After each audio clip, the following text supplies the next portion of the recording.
ભરૂચની સાંઈબાબા સોસાયટીમાં રહેતા એડવોકેટ પરિવાર સાથે પ્રસંગમાં સુરત જતા તસ્કરોએ બંધ મકાનને નિશાન બનાવી રોકડ અને ઘરેણા સહિત 3.40 લાખનું હાથફેરો કરી ફરાર થઈ ગયા હતા।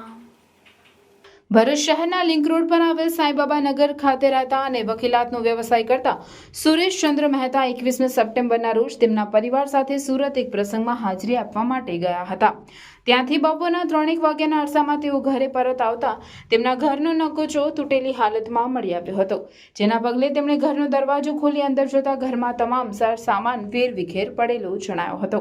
ઘરમાં જઈ તપાસ કરતા તિજોરીઓમાંથી સોના ચાંદીના દાગીના તેમજ 30,000થી વધુની રોકડ સહિત કુલ 3.40 લાખ તેમજ તેમના બેંકના એટીએમ સહિતના દસ્તાવેજની ચોરી કરી ગયા હોવાનું જણાઈ આવ્યું હતું।